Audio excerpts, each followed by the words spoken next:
Hi guys and welcome back to Tarot Page Philippines.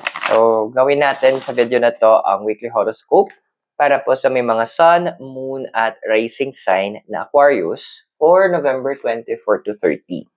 So, kung bago po kayo, subscribe, like, and share. Kung hindi mo alam kung ano yung sun, moon, rising mo, sa dulo ng video, may link tayo para mapanood mo. Readings are for guidance purposes. Use your free will wisely. At kung gusto mong suportahan ang ating channel para lumago, for monthly support, you can use the join button. And for one-time support, you can use the thanks button sa baba. Aquarius, kamusta ka na ba? So, we have your number 34, Spark. Alam mo yung ang dami sa inyo na parang andoon na nag-go na lang kayo sa motion. Parang, okay, nakasanayan ko na lang. O, kasi yun na yung ginagawa ko lagi. Sige, okay na yan. Bahala na. Sunod na lang tayo. Parang andoon na, kumbaga sa nakiki-flow ka na lang.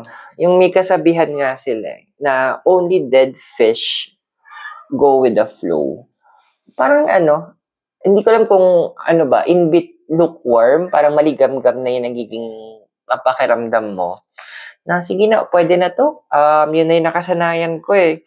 Yung tipo hindi ka na parang ano ba yung sunfish ba tawag doon? Na parang kinakain na nga siya ng ibang mga isda, dead ma lang siya. Kasi parang naging manhid na siya, na wala siyang paramdam. So, parang ganun yung nagiging scenario mo na with Spark, na literal, nawawala yung inspiration, na andoon na parang nawawala na rin yung drive na sa sarili mo. So, this is something na gustong i-touch ng universe sa'yo tong linggong to. Kasi, kailangan ibalik yun eh. Because our inspiration is one of our driving force. Ano ba kasi yung crossing mo? So, 31. Dry desert. Okay.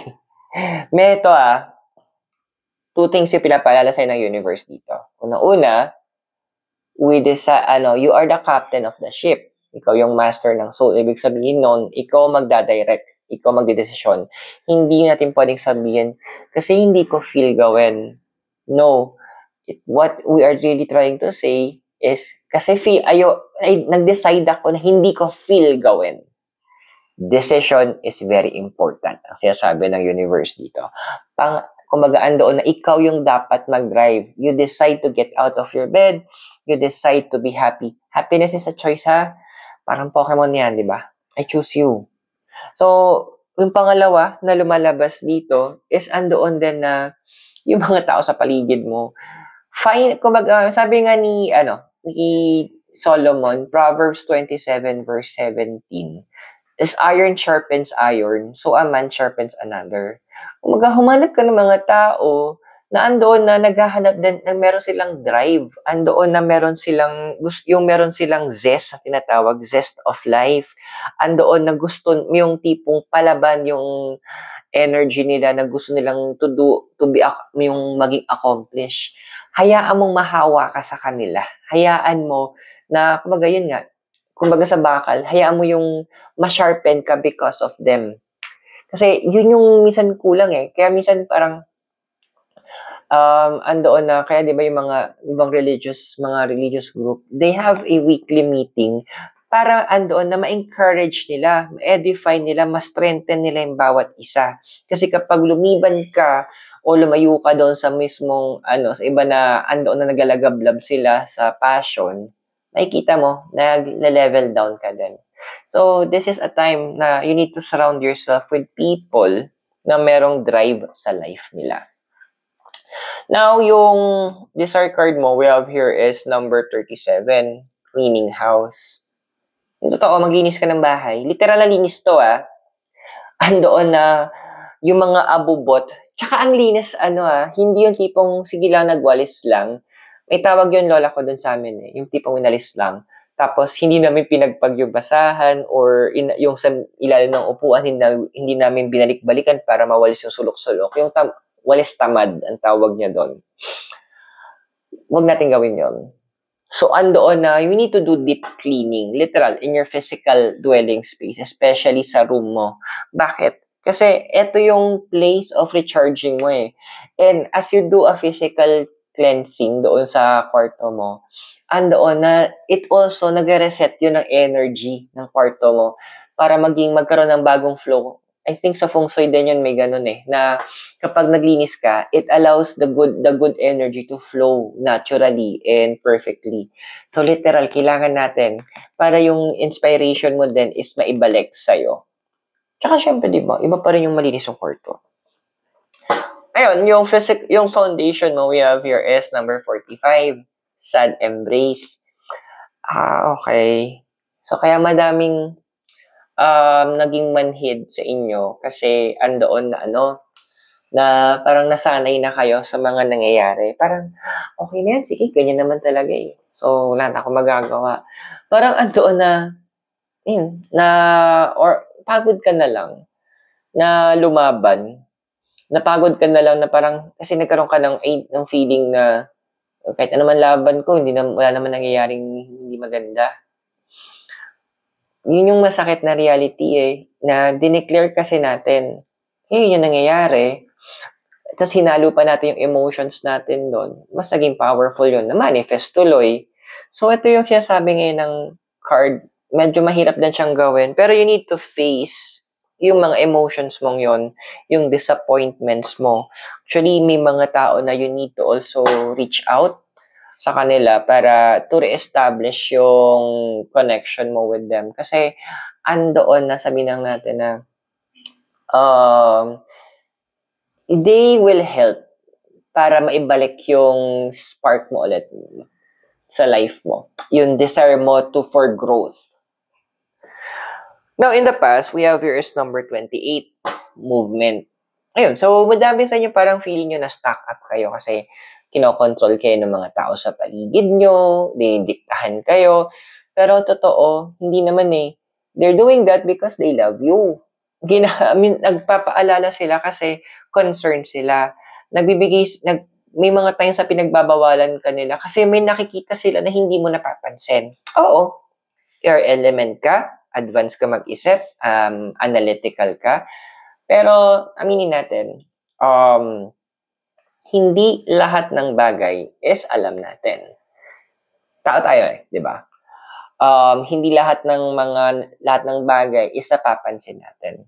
Kaya nandun sila to make sure that they can help o makatulong sila. Isa sa mga blessings ng universe sa'yo. So, magkakaroon kayo ng try to get in touch with them. Kasi alam mo, hindi ako magtataka very soon sa future mong ikaw. We have your bone collector. Ang dami mo itatapon. Kasi dati yung mga linya mo, di pwede pa yan. Goods pa yan. May kita mo yung point na, kailangan ko na pala i-dispose to. As in, panaglinis ka ng kwarto. You will see a lot of things na kailangan mo na i-dispose. Pamigay, siguro, ibenta, kung gusto mo siya gawing pera, or literal, kasi hindi mo siya mapapakinabangan. Itatapon mo talaga. Kasi it also helps to reset your energy. Andoon na, syempre, old things, old energy, new things, new energy. So, huwag ka magtataka na magkakaroon ka ng mga moments na parang you need to let go of a lot of things. So, kung nakaka-resonate ka sa readings, invite kita, subscribe, like, and share para mapanood mo yung mga videos natin, lahat ng videos natin. But for now, tuloy natin yung reading mo. Now, your physical environment, meron tayo dito is the compass, number 50. Ayun na nga, kailangan mo din kasi, alam mo yung tipong kailangan mo din lumabas na ng after mo maglinis ng general cleaning to gagawin mo to ng room mo or ng bahay mo. Kailangan mo talagang andoon na you need to allow yourself to reconnect with nature. Makipag-reconnect ka kay Mother Earth. Kasi andoon na, ang dami sa inyo. Parang, lalabas kayo. Kasi minsan, meet nyo yung friend nyo or andoon na makikipag-chikahan kayo. Pero, yung point na nakikipag-connect ka sa nature is nawala. Before kasi andoon na may iba sa inyo na gusto nagpupunta ng park or andoon na gusto nyo lang pinapanood yung mga puno habang dumadaan ng hangin, sumasayaw sila or yung mga ibon. Nawala So, it's time to return that back to you. Kasi ang laki ng healing factor nun sa'yo andoon na parang feeling mo nare-reset kang bigla because of it. Now, yung emotional environment mo we have here is Wizard of Awareness. Nakikita mo din naman yung mga paano makihalubilo yung mga tao, di ba? And may idea ka kung ano yung totoong nature nila. Ito yung masakit na reality ngayon na kailangan mong tanggapin. Hindi dahil matagal mong kakilala is talagang pwede mong pagkatiwalaan. Kasi napatunayan mo naman may mga nakilala ka in the past na sabihin natin na ginamit yung tiwala mo para gamitin ka. So this card is actually saying na medyo ayusin mo yung pakikitungo mo sa kanila. Huwag kang basta oo ng oo. Huwag kang basta sulod na sulod sa sinasabi nila kasi at the end of the day, medyo magkakaroon tayo ng problema because of that. At ikaw ang pwedeng maipit. Huwag na nating hayaang mangyari ng yung before na kung saan akala mo okay lang yung pala, ginagamit ka. Now, your hopes and fears, we have here is number 8. Come together. Well, andoon naman kasi na yes, may mga iba may mga naalala ka na tao na sayang nawala yung connection namin. Pero nakakaloka kasi after mo yun sabihin, tas parang or naalala sila, isa lang yung naialala mo na na negative lagi sa kanila. Pero hindi mo naaalala yung lahat ng mga good things. Ginawa kasi sa'yo yun Pero yun yung warning ngayon ng card sa'yo. Huwag mong gawin sa kanila. Kasi kumbaga yung experiment nga, yung test na magbigay ka ng papel, tas nung binutasan ko yung papel, ang napansin ng mga tao is yung butas. Pero hindi na nakita yung papel. Or gagawa ako ng multiplication table of 9. So, tapos ko lagi ko doon, 9, tapos imbes na 8, 9 times 2, instead of 18, ginawa ko 17, pero the rest lahat tama. Pero napansin lagi, yung isang mali. Which is, it's the reality ng life. Pero, eto yung pinapala sa'yo ng universe. Hindi mo kailangan sumunod sa reality na yun. Pwede mong baguhin. So, may mga kailangan i-reach out ng mga tao to make things right with them. Kasi in the future, we have your number 35, education. Well, may mga iba sa inyo na nag-iisip na wag na ituloy yung inaaral nila or even, kasi hirapan ako financially let go ko na lang muna, mag-work muna ako. My dear, laging may paraan. Hanggat hindi mo na-exhaust lahat. Kasi sabi nga sa akin as Aero, hanggat humihinga, hanggat may hininga ka, hanggat tumitibok ang puso mo, laging may paraan para ma-resolve ang mga bagay. Because God will not give us anything that we will not be able to handle. But He is faithful and just that if we are too pressured, He will give a way for us to get out. So, huwag mo babibitawan yung mga pinag-aaralan mo, yung mga inaaral mo. Pero find the way na incorporate mo siya. Kasi this will be important. Actually, yung mga taong kailangan mong makausap ulit, may mga dala silang bagong learnings na hindi mo madalaman sa ibang tao. So, I hope nakatulong yung readings. Those are for guidance purposes. Use your free will wisely.